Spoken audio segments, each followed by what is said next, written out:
Let's get it. Let's get it. Let's get it.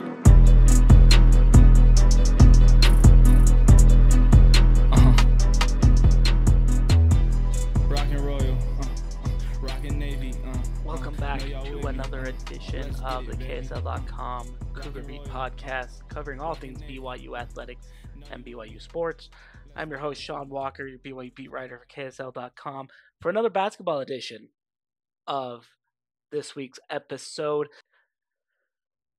This week, we're going to talk a little more basketball, because what's more exciting right now than BYU basketball? I know it's the offseason. I know spring sports are happening, but maybe we'll get to some baseball a little bit later. Again, if you missed our interview with Stone Cushing, one of the top relievers in the country with the BYU baseball program, you can rewind through your feed on Apple Podcasts, Spotify, or wherever you get podcatchers. But earlier this week, I had an opportunity to catch up with newly called BYU assistant men's basketball coach Brandon Dunson. Brandon Dunson. Most recently spent the past 2 seasons at Stanford before becoming the first assistant coach hire of the Kevin Young era in Provo. Now, Coach Dunson has a remarkable reputation as one of the better recruiters up and down the West Coast in college basketball, both at Stanford, where he helped recruit McDonald's All-American Andrei Stojakovic and another top 40 overall recruit in Kaden Carlisle, to the Cardinal, before obviously their coaching changed this past offseason. He was also at Nevada under Eric Musselman, helping bring in guys like Caleb Martin, Cody Martin, and Jalen Harris to the biggest little city in the world. He recruited above his weight at the University of Denver, up on the other side of the Rocky Mountains just a couple of years ago. And now the former college basketball player at Azusa Pacific, Arizona State, Wabash Valley, and SIU Edwardsville is bringing his talents to BYU as the first assistant coach hire of the Kevin Young era. And he's been kind of holding down the fort a little bit, while Coach Young has been the associate head coach, obviously, of the Phoenix Suns during their playoff run. Young will be returning to Provo full-time here pretty soon, as the Suns just got swept out of the first round of the playoffs by the Minnesota Timberwolves. We don't need to talk too much more about that. As a native Phoenician, a native of the Phoenix area, I don't really want to talk about the Suns at this moment, so we won't bring it up. We will talk about Coach Brandon Dunson, BYU basketball assistant. Won't be the only assistant for too much longer. Some things are already in the works. I can tease that out a little bit. These guys are getting together. They've been talking on the phone every day, nightly, sometimes until 2-3 o'clock in the morning even. Coach Dunson joked that during the last week and a half, Kevin Young has been getting maybe 3 or 4 hours of sleep every night while he's trying to navigate 2 jobs, finishing up what he's doing with the Suns, and now moving in to BYU. So, to talk with the man who's been holding it down, here is my conversation with BYU men's basketball coach Brandon Dunson. Assistant coach Brandon Dunson with me, formerly of Stanford, now of BYU. And let's start right there, Brandon, if we could. Yep. BYU assistant men's basketball coach Brandon Dunson. How does that sound? How's that feel? I mean, it's been a couple days on the job, so I'm sure are you acclimated to wearing all blue yet? Yeah, definitely. It's definitely something that 3 weeks ago it was not even on my radar, obviously, which I'm sure for most people it wasn't either. But no, it's been good. I've been going back and forth trying to tie up some loose ends at Stanford, but I'm super excited about it. Super excited about the community. I've seen it from afar. I've played against them before. I know what that arena's like. So I'm just super excited about it. Yeah, for sure. Well, you've been up and down the West Coast with Stanford and DU out of Denver, and you spent some time with the Must Bus. Eric Musselman out at Nevada. That's actually where I remember you the most, if we're being totally honest, because I remember your team's there, which maybe we'll get to in a minute. But that's really funny, because you said 3 weeks ago you didn't think that this would maybe be a possibility. I just automatically assumed that like you and KY Kevin Young new head coach, like go way back or something like that. But I guess you guys just barely met, just barely talked or something, and you vibed really well. Yeah, no, that was it. I was actually my eyes set on a couple other things, and I was working some deals out with another university that I was supposed to go to on a Thursday. He gets announced Tuesday morning, and Tuesday night I'm in Phoenix. We meet up Wednesday, hang out, have a nice long talk, continue our talks throughout the rest of the week, and it just felt like something that fit. He, from a basketball perspective, just kind of, I've been with the NBA guys before, and kind of continuing to learn and grow from that perspective was very attractive to me. But then more importantly, from a personality fit, I think he's a values-driven person. That's something that is very important to me. Most decisions I've made in my life have been based on doing the right things, having synergy within with my personality, with my coworkers, and just getting that kind of vibe. And that's what I got from him. And obviously, I've known, just being on the West Coast, I've known a lot about the university and kind of what the values are there. So I just thought it all aligned, and so it worked out. Yeah, well, let's dive right there into that, because you mentioned you met with Coach Young in Phoenix, obviously, while he was still with the Suns in the NBA playoffs and whatnot. And then you've been kind of holding down the fort in a lot of ways for the last week. I hope he's paying you a little bit extra to be an acting head coach now. Well, I'll tell you, as rough as it's been, probably for just a different situation that really hasn't been seen yet. I mean, Kevin has tried to put everything he can into the program, even during this time. I would guarantee you he's getting about 3 or 4 hours of sleep a week, going between the Suns and BYU. I mean, he's been locked in. I mean, we're having phone calls literally at 2 a.m., 1 a.m. About stuff, just trying to get stuff worked on with the portal, with our current guys, and putting staffing and those things together. So that's been all on top while he's trying to overcome his deficits in the playoffs. So he's been working his tail off, and it's been good being here to try to support him with that. And I think we've been pretty productive in our time. And so now that he's getting ready to come full time, I'm super excited about it. Yeah. Well, I'm glad you brought that up, actually, because normally I'd call your bluff and I'd say that maybe sounds like a little bit of coach speak, but I actually kind of believe it right now, because you guys have been really busy in the first 12 days of his administration, I guess. And no less so than he mentioned it at his press conference that his number one priority was trying to retain the roster. You guys have done a pretty good job of that, obviously, with Dallin Hall and Richie Saunders kind of recommitting to this group, Trevin Nail being one of the first ones there, Noah Waterman being pretty outspoken about wanting to come back and whatnot. How big of a priority was that for you guys? Because I know you're a recruiter, and I do want to get into that with you for maybe a minute or two. But to be able to recruit this roster and say, like, hey, don't go elsewhere, like, you guys got something special, come back to BYU, like, we'll support you. Yep. No, I mean, that was priority number 1, number 2, and number 3. Just getting everybody back as much as we can. Because at the end of the day, they are loved by this community. They know what this is. Yeah, there's going to be some changes in style of play, some changes in some other things. But at the end of the day, these are the people they came up with. And then at the end of the day, it means something. We know that I'm coming from Stanford. It's a very similar situation. Most schools are just kind of, you're in 1 year, you're out 1 year. It doesn't really mean anything.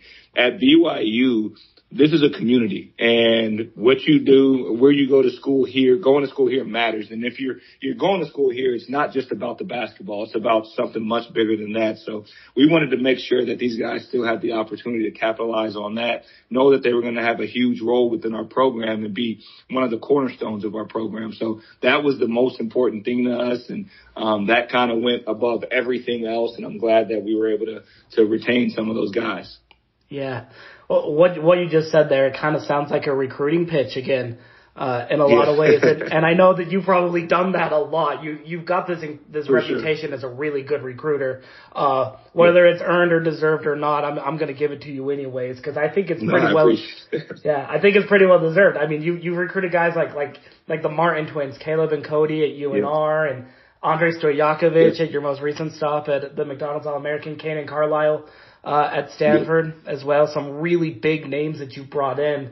What is it about just kind of your style?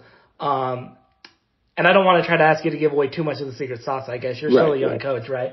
But what do you think it is just about kind of recruiting in this era where you've really been able to dive into it, especially in an era where, you know it as well as I do, recruiting is fundamentally different just with the transfer portal and how rosters kind of tend to shift and move around every year, it feels like. Yep. No, and as much as I like the credit, everywhere I've been kind of lucky where I've had a staff where we all jump in together. There's certain staffs where it's my player, your player, let's get this guy, where at Stanford and Denver and other places I've been, it's kind of let's do this together. And so it's not just one guy grabbing them. It's not one or two guys. It's the entire staff who goes together to recruit these guys. But I think a few things, the transparency piece of it, and trying to build a real relationship, even with guys that I may not have gotten in the past or our staff hasn't gotten. I still keep relationships with them, and they're genuine. It's not because I can get something from them or something like that. It's just because I generally just want to see people do well. And especially if you've built a relationship over time and they tell you no, it's not just something where you're going to be like, well, I don't care about you anymore. That's just kind of not, for me, it's not who I am. And so I pride myself in building genuine relationships. So that's a big part, knowing their game inside out and showing them not only that I know it, but how it translates to what we're doing, how we can improve parts of their game, both good, so knowing it good and bad, where they need to get better at, and showing them how we can effectively do that and how that works as a positive for the program as well as for them individually in their career. So I would say those are the main things. And then I'm also at peace with who I am. And so I'm very unapologetic for who I am. And I understand if something fits, it fits. I understand if it doesn't, it doesn't. And that's kind of been who I am. And I think they see that genuality from me. And I always say I don't pray for certain people. I pray for the right people to come. Yeah. So that's just kind of the mentality I've always taken. That style, kind of what you're describing there as you recruit players, mostly high school players and prospects like that. But did you kind of use some of that? Did some of that go into, I guess, re-recruiting? I'll just use Dallin and Richie as the most recent examples, obviously, because they were the ones most publicly in the portal. But was that kind of sort of the same mentality, I guess, that you attacked trying to keep the roster together? Was building that relationship genuine? Yeah, well, I can tell you this. I don't think anyone had as much to do, and I think this is huge with who he is, but I don't think anyone had as much to do with recruiting those two guys back as Kevin. KY was huge in it. He took it as a personal thing that he wanted to get it done, because even before all this happened, before I was even 100% in, he was in the process of doing that. Yeah. So I would give the majority of the credit to him on that.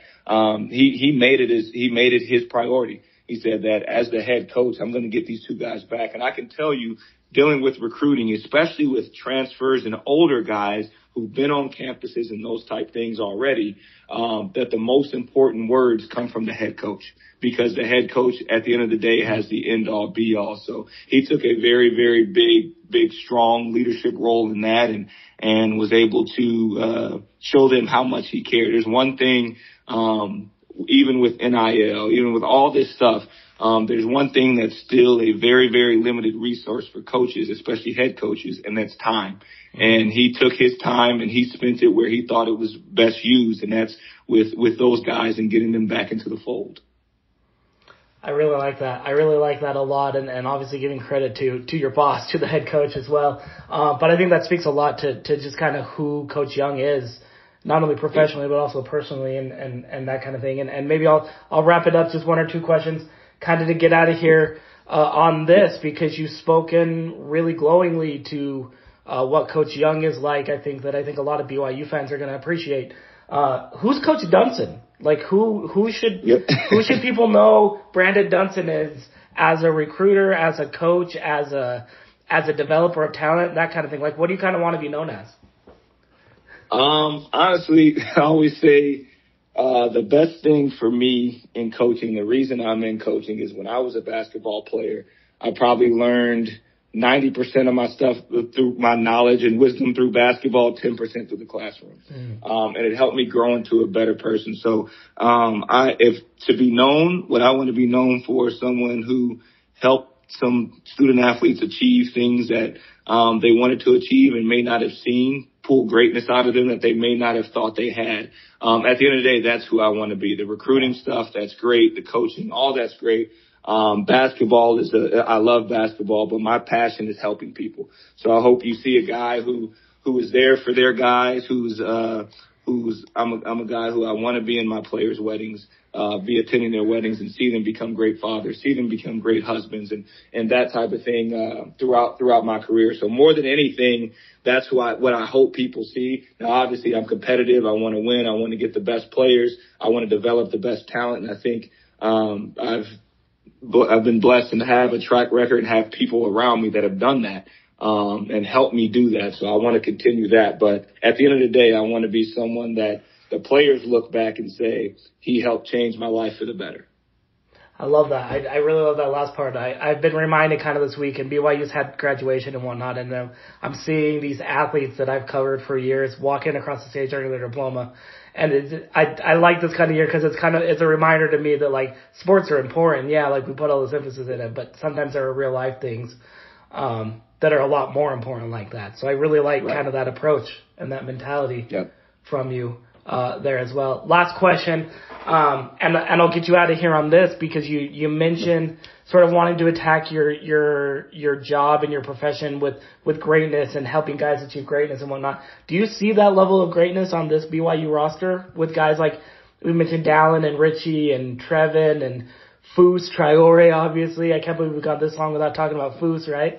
Right. but all of these guys, do you see kind of that level of greatness on this roster? For sure, and it's gonna take a while to put everything together. But the one thing that we know these guys have is they've got experience, they've got grit, and they've got want-to. Like we at Stanford, we scrimmaged BYU before the season the last 2 years, so I've been able to see these guys up close and personal and game plan against them and those type of things. And the one thing I will say is they all have kind of I don't know how to say it, killer instinct in them. They have I'm going to play harder than you. And they attack the game with a genuine, humbleness, of I've got to work as hard as I can work because I have this opportunity. So I think anyone that comes to the stage with that type of mentality and that type of approach, they've got the ability to be great. And I see that with all these guys. And obviously they had a ton of success last year. And we're hoping to just continue to grow that. Boys just came back from their mission. We going crazy. Kalani got no problems. You could call him Jay-Z. Best fans up in the nation since the 1980s. Strength staff keep us working. Yeah, we never lazy. Touchdown, touchdown, touchdown. Cougars is who they want now. Red is upstate and we don't do no uptown. Had them singing like a flute. We don't play around with no oots. Or them Aggies up in Ogden. They not rocking how we rocking. Rockin' Navy. Rockin' Royal. Rock your hands. Rockabye babies. Rock the stands with the fans. If you with us, raise your hands. Rockabye baby. Rockin' Navy. Shout out to my teams, wives and babies.